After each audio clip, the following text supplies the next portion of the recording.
Entonces, esta parte esto sí fue un error mío, pues.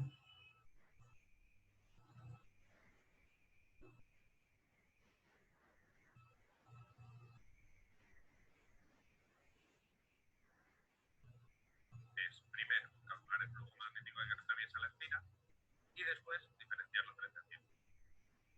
En función del ejemplo, el campo magnético ya es perpendicular a la superficie y además es constante.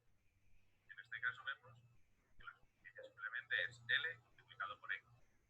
X es la cantidad de espira que está todavía inmersa en la zona con campo magnético. Entonces ahora simplemente diferenciando esta expresión, vemos que dLx tiene un término que se puede expresar dependiendo del tiempo, que es simplemente la x. Pero vemos que menos diferencial de x de t no es otra cosa que la velocidad. Y es importante notar que el signo es negativo.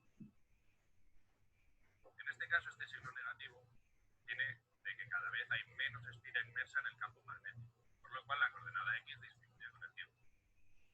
Entonces, de esta forma, al tener dos signos negativos, desaparece el que teníamos al principio y vemos que de esta forma aparece una fuerza electromotriz inducida como respuesta a la variación del campo magnético. Y esto no es otra cosa que las chispas en el enchufe que decíamos antes. Lo que sucede entonces al desenchufar el cable es que estamos disminuyendo el campo magnético que atraviesa el enchufe porque estamos en el circuito y aparece una corriente eléctrica inducida que trata de oponerse a ese campo. Ahora, para finalizar, vamos a hacer un resumen de los conceptos que hemos manejado en esta clase. Primero, el flujo magnético. Hemos dicho que esto eran las líneas de campo que atraviesan de manera perpendicular una superficie y que el flujo es la versión integral del campo multiplicado por la superficie. Segundo, la ley de Faraday relaciona de manera funcional la fuerza electromotriz inducida con la variación del flujo magnético. Y por último, la ley de Lenz, que nos dice que esta fuerza electromotriz inducida se opone a los cambios que estamos intentando realizar. Recordad de nuevo que si tenéis dudas podéis rebobinar el vídeo. Muchas gracias y gracias por ver.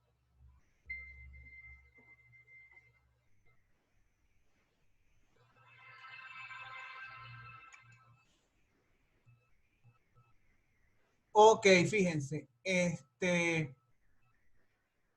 del video que les acabo de presentar, hay unos conceptos muy importantes y esos conceptos son el de flujo magnético, el de la ley del Faraday, el de la ley de Lenz y explica el signo menos de la ley de Lenz. ¿Okay? Vamos a pensar por un momento primero en la ecuación y después tratamos de averiguar la solución de los problemas.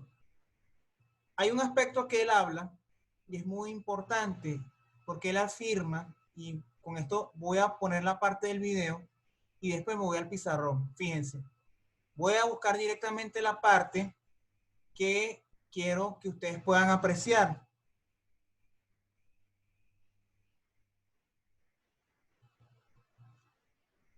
La parte que quiero que aprecien es esta. Perpendicular a como hemos colocado los perfil. Fíjense, él está hablando aquí que el flujo magnético es igual a la integral de esa superficie de B por dA. Pero él está estableciendo acá un producto, una noción de perpendicularidad. Quiero destacar esto por lo siguiente, fíjense. Voy al pizarrón ahora. Lo que él está planteando allí es lo siguiente. El flujo magnético se entiende como el número de líneas que son generadas a partir de un campo magnético y que atraviesan a una superficie. Entonces, la integral que yo tengo que calcular es esta, una integral cerrada, ¿ok? Donde tengo la multiplicación del campo magnético por el diferencial de superficie. ¿Sí? Entonces, observen ustedes allí que tengo B por ds. Ahora bien, las líneas de campo, por ejemplo, son estas que están aquí. Y la superficie que yo voy a considerar es esta. Entonces, dense cuenta que esas líneas atraviesan a la superficie. ¿Ok? Esto que tienen ustedes acá es la superficie. Pero él establece algo muy importante. El diferencial de superficie no es paralelo a la superficie o no es la superficie. Es un vector perpendicular a dicha superficie. ¿Qué quiere decir esto? Que si esto es el campo magnético, entonces tú simplemente estás dibujando o trazando un vector perpendicular a esa superficie. Ese vector superficie que yo tengo acá, perpendicular a la superficie, mejor dicho, es lo que se conoce como el diferencial de área o diferencial de S. Entonces, ¿eso qué es? Fíjense. Si esta que está acá representa mi superficie, imagínense el piso o el pizarrón. Entonces, un vector normal a dicha superficie es este que ustedes tienen aquí. Y este es el que él está nombrando como diferencial de A. Y ese vector diferencial de A o diferencial de S, como lo estoy colocando aquí, es perpendicular a la superficie. Es perpendicular a la superficie, pero es paralelo a la dirección del campo magnético. Entonces aquí yo puedo destacar que tengo un vector que es este que yo tengo aquí y observen que ese campo magnético también es perpendicular a la superficie, pero no al diferencial. Entonces, ¿qué quiero destacar aquí? El diferencial de superficie es un vector perpendicular a la superficie y el campo magnético atraviesa de manera perpendicular a dicha superficie. Yo les había comentado en el curso que esto es equivalente a que tengas, por ejemplo, un colador y en ese colador haya agua. Si tú agarras una manguera y por ese colador o por una rejilla, a esa manguera la abres el grifo, sale el agua en dirección al colador o a la rejilla, tú vas a poder observar que existe una mayor cantidad de agua o de líneas de campo que atraviesan a esa superficie cuando la superficie es perpendicular a la dirección de la corriente. Cuando es paralela, no atraviesa ninguna. Es decir, paralelo es esto. La superficie acostada y el campo magnético en esta dirección. Dense cuenta que allí el campo magnético es este, ojo. Dense cuenta que allí el campo magnético, como es paralelo a la dirección, a la superficie propiamente dicha y es perpendicular, por tanto, al DS, entonces, ¿qué puedes concluir aquí? Que B por DS, el producto escalar es 0. ¿Por qué? Porque el ángulo que forman el campo, el diferencial de superficie, es 90. Y el coseno de 90 es 0. En cambio, aquí yo puedo establecer que B por DS son paralelos. Y en el caso del producto escalar, B por DS, su valor es máximo cuando el coseno vale 0 grados. Y eso es lo que él afirma más adelante. La multiplicación de B por DS nos va a dar un valor numérico. ¿Qué significa un valor numérico? Un escalar. ¿Por qué? Porque B por DS es el producto escalar. ¿Qué significa eso? Que el flujo magnético es un número. El número de líneas que atraviesan a dicha superficie. Entonces, nosotros habíamos dicho que en el caso del campo eléctrico, E por DS era el flujo eléctrico.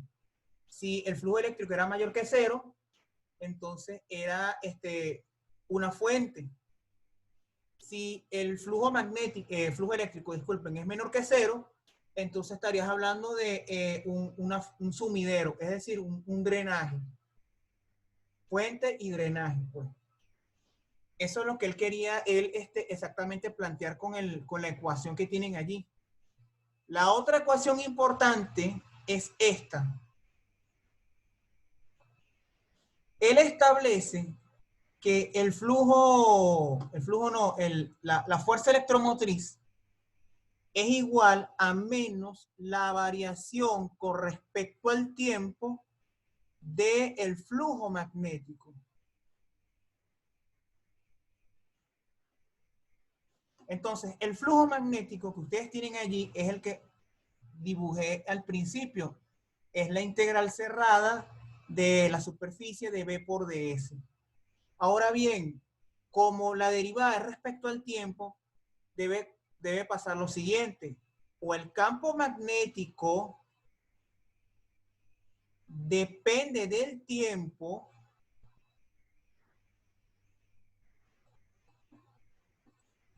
o el diferencial de superficie también depende del tiempo. ¿Por qué tiene que depender del tiempo? Porque se está estableciendo que cuando hay un campo magnético variable con el tiempo, eso genera una corriente inducida. Y esa corriente inducida, en virtud de la ley de Lenz, debe ir en sentido contrario a esa variación del flujo magnético. ¿Y por qué tiene que ir en sentido contrario? Para oponerse a dicho cambio. En el próximo video van a ver exactamente qué significa ese signo menos de la ecuación última que coloqué, y va a quedar claro por qué es necesario que exista la ley de Lenz, en vista que si no existiera estaríamos creando energía de la nada, y eso es imposible, según uno de los preceptos de la física clásica, pues. Entonces, voy a dejar de compartir esto y vamos entonces al otro video. Entonces, vamos a salirnos de aquí.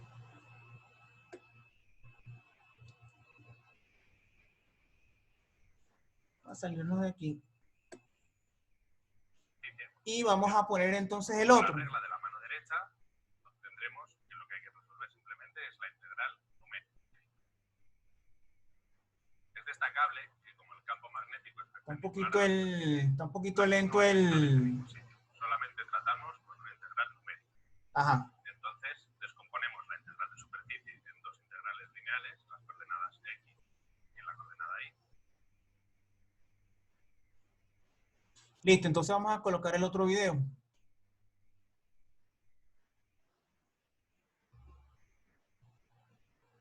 Que es un alambre. Está estacionario y se encuentra en un campo magnético. Y he dibujado algunos vectores para representar este campo magnético. Y los pueden ver al menos en la superficie que está definida o contorneada por este alambre. Y vemos que el campo magnético luce constante. Tenemos este escenario, realmente no está pasando nada muy especial que digamos. Se logra...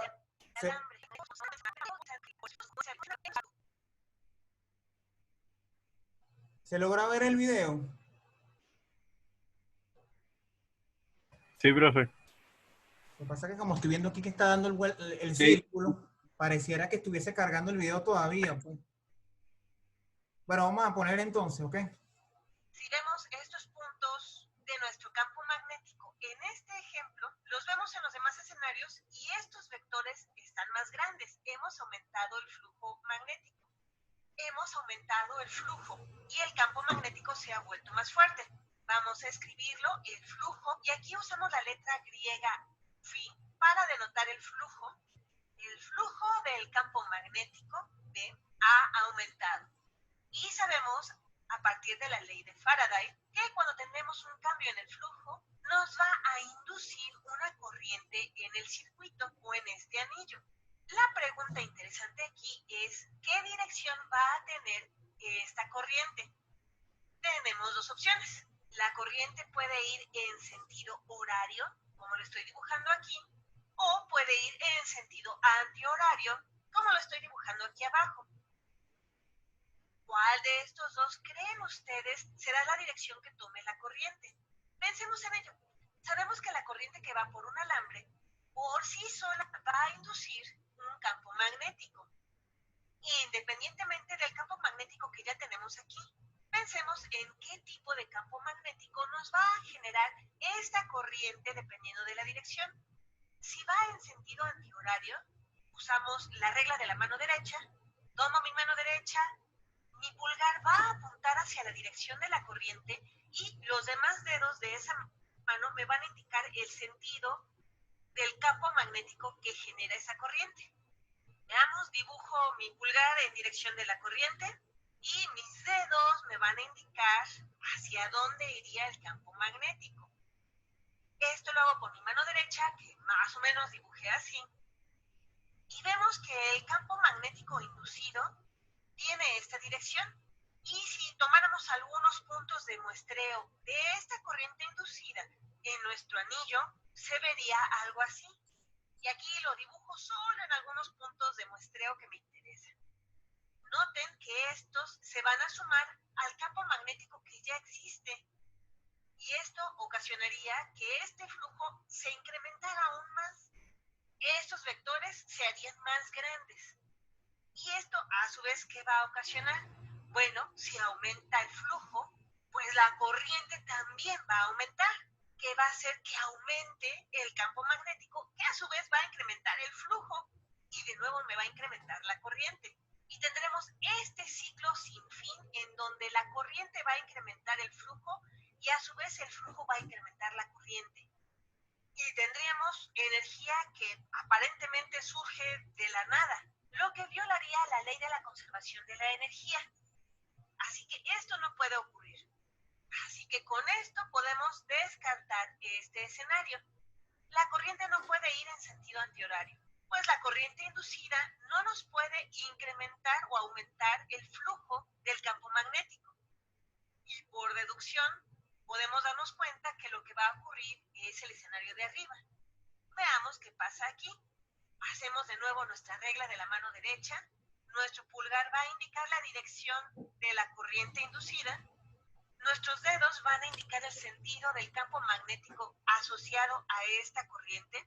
Y vemos que si hacemos esto, el campo magnético que esta corriente induce va a decrementar el flujo que tenemos aquí. Esta corriente produce un flujo magnético que va en sentido contrario del campo magnético que ya tengo aquí. Y cuando la corriente pasa por acá, de nuevo usamos nuestra regla de la mano derecha. El pulgar indica el sentido de la corriente, que aquí es en sentido horario. Aquí también nuestros dedos se van a curvar hacia abajo. Y de nuevo, si vemos la superficie, va a inducir un campo magnético que va en esta dirección hacia abajo. El campo magnético inducido por la corriente inducida va a ir en sentido contrario al del flujo original, lo cual tiene sentido ya que esto evita que entremos en un ciclo infinito de aumento de energía, en el que nuestra corriente va a aumentar cada vez más y a su vez nos va a inducir mayor campo magnético, que seguiría aumentando cada vez más. Esta idea de que la orientación de la corriente que es inducida por este campo va a su vez producir un campo magnético que va a contrarrestar el campo magnético original. Y a esto le llamamos la ley de Lenz. Y nuevamente, si esto no se cumpliera, tendríamos una violación a la ley de la conservación de la energía. Así que en general, cuando alguien diga que este es el cambio de flujo que está ocurriendo en esta dirección, si nos preguntamos en qué sentido viaja la corriente, simplemente tenemos que pensar en qué tipo de campo magnético va a contrarrestar el flujo original. Así que si aumenta el flujo magnético, el campo magnético inducido por la corriente inducida va a ir en el sentido opuesto y hará que el flujo disminuya. En el caso de que el flujo esté disminuyendo, entonces el campo magnético inducido por la corriente inducida hará que el flujo disminuya menos o se sumará al flujo.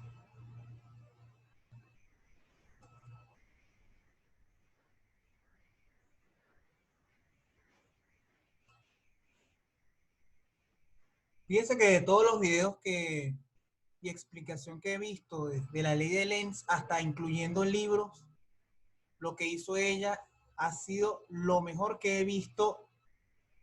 Miren, en español. Desconozco en inglés, pero en español lo mejor que he visto es la explicación que ella ha dado.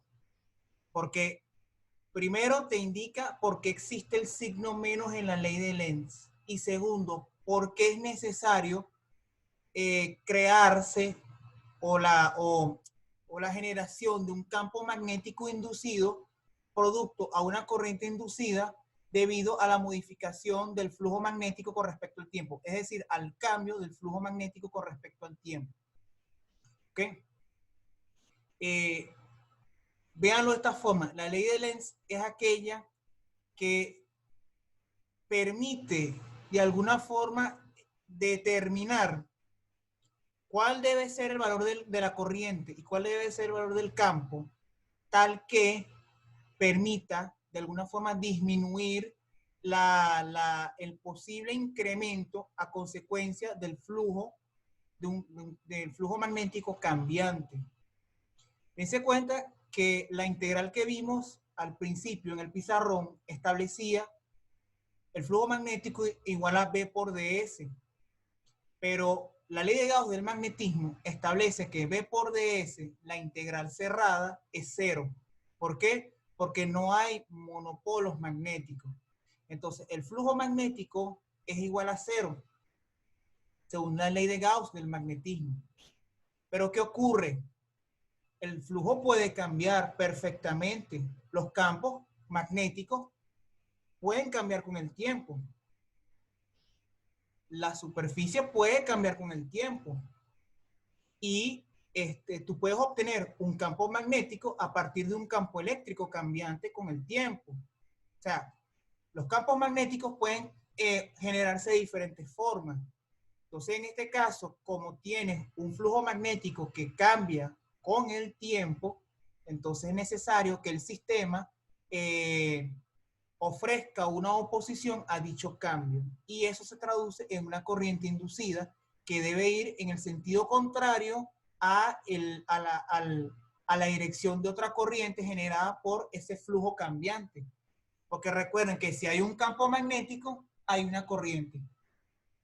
Como lo vimos al principio en campo magnético. Si hay una corriente, se genera un campo magnético. Aquí pasa igual. Si hay un campo magnético cambiante, se genera una corriente. ¿Sí? Entonces, con esto quería de alguna forma establecer un primer acercamiento de lo que es ley de Lenz, la ley de Gauss del magnetismo, y darnos una idea de lo que vamos a ver en la clase siguiente, de lo que es la ley de Faraday. Ya con la ley de Faraday y con la ley de Gauss del magnetismo, ya tendríamos las 4 ecuaciones de las ecuaciones de Maxwell.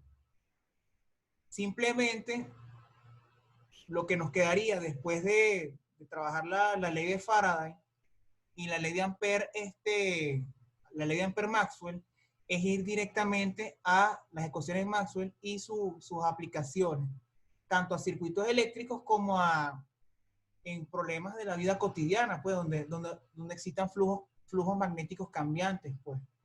¿Okay? Eso es lo que quería presentar el día de hoy. ¿Hay alguna duda de lo que se vio hasta los momentos en los videos, en lo que acabo de explicar ahorita, en este tiempo de 3 minutos 40 que nos queda?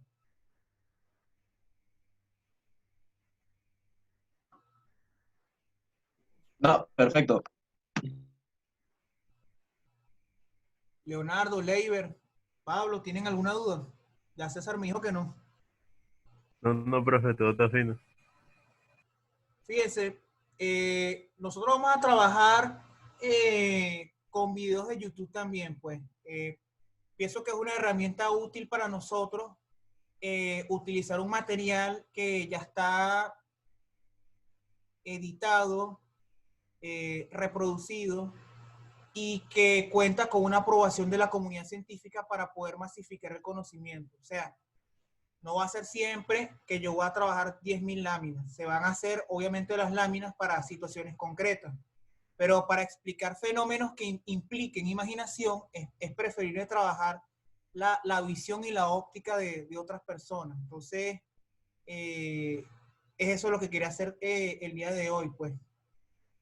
¿Okay? Bueno, jóvenes, la clase la dejo hasta aquí. Nos veríamos entonces más tarde a las 4 para la clase de Física 3. Mañana nos toca nuevamente una segunda tanda de Física 4 en la mañana y de Física 3 en la tarde. En la mañana, porque quiero ya empezar a trabajar con problemas de ley de Faraday y de flujo magnético y de fuerza electromotriz. Y en la tarde, como les comenté, seguiríamos entonces con la de mañana, con problemas concretos asociados a campo magnético con el cálculo de Biot-Savart, igual que hoy, pues. Y eso, pues. ¿Okay? Bueno, jóvenes, nos vemos más tarde. Buen provecho. Se comunica con el resto de sus compañeros a qué conclusión llevamos. Y mañana nos vemos a esta misma hora para comenzar la clase de Física 4. ¿Ok? Ok, Bueno, profe, gracias. igualmente. De todas formas, en la tarde lo Aprovecho. comentamos nuevamente. ¿Ok? Entonces nos vemos más tarde, muchachos. Gracias, nos vemos. A ustedes.